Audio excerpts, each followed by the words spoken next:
देखिए, हम काफ़ी अरसे से इस बात को कह रहे हैं कि हिमाचल प्रदेश में जो सरकार का जो काम करने का तौर तरीका है और उस काम करने के तौर तरीके से एक बात तो साफ है कि कोई मरता है मरे, जीता है जिए, कोई लेना देना नहीं। कानून व्यवस्था की धज्जियां उड़ गई हैं।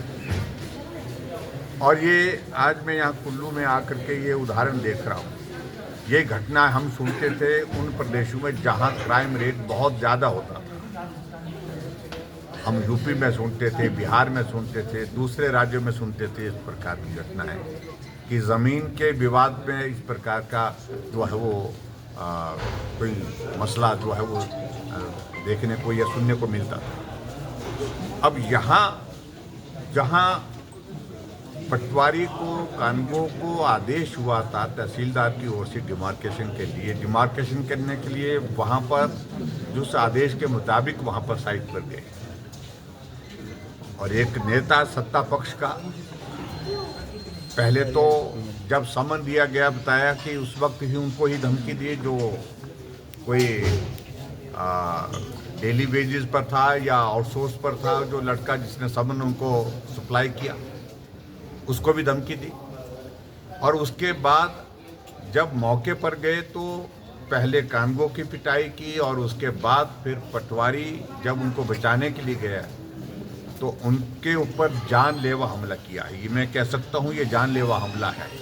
सिर पर चोटें हैं, गंभीर चोटें हैं, टांगों में चोटें हैं, बाजू में चोटें हैं।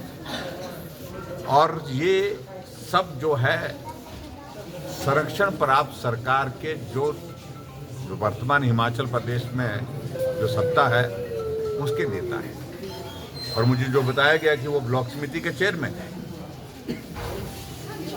अब मुझे मालूम नहीं, मैं अभी तक पुलिस के अधिकारियों से इस बारे में बात करूंगा। डिप्टी कमिश्नर मेरे को चलते चलते मिले थे लेकिन ज़्यादा मेरी बात उनसे हुई नहीं।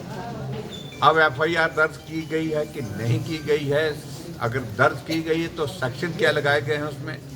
कहीं ऐसा तो नहीं है प्रयास की इस मामले को रफा दफा करने की कोशिश की है? ये गंभीर है अपने आप में।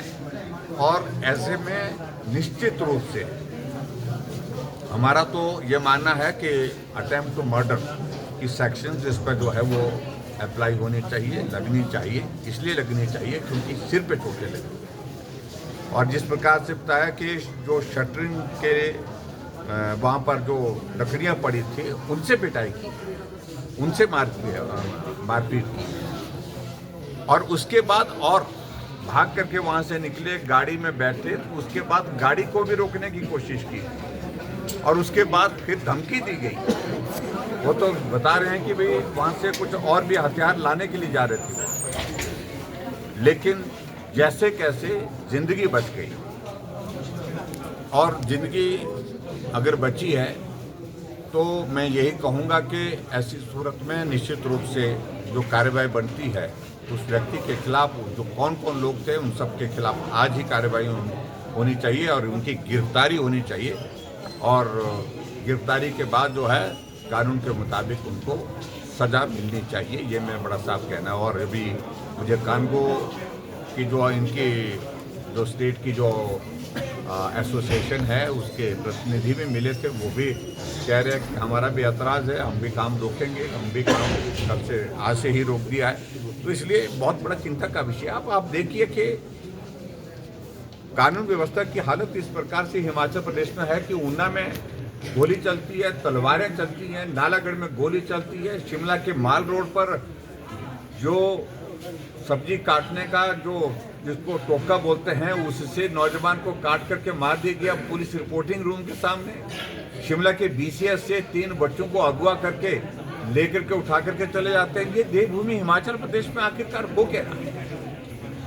और जहाँ तक नशे की बातें उनको मैं आज करना नहीं चाह रहा हूँ, लेकिन मैं कुल मिलाकर के ये कह रहा हूँ कि ये सारी घटनाएं हो रही हैं तो संरक्षण। अगर ऊना में गोली चली तो किसके कहाँ चली? किसके होटल के प्रेमाइसेस में चली? कांग्रेस का नेता। आज अगर यहाँ कुल्लू में घटना घटित हुई है, उस घटना में कौन आदमी उसमें इन्वॉल्व है? कांग्रेस का नेता। आखिर का ये सत्ता का नशा जो है जिस प्रकार से कांग्रेस के नेताओं के सिर चढ़ करके बोल रहा है, ये बहुत बड़ा चिंता का विषय प्रदेश के इस देवभूमि हिमाचल प्रदेश के सभी लोगों के लिए। और ऐसे में मैं यही कहूँगा कि मुख्यमंत्री संज्ञान ले, कार्रवाई करें और जो दोषी हैं उनको गिरफ्तार करें और उनके ऊपर जो सेक्शन लगती है, अटेम्प्ट टू मर्डर की सेक्शन बनती है, उसको कंप्लीट और उसके तहत जो है कार्रवाई होनी चाहिए।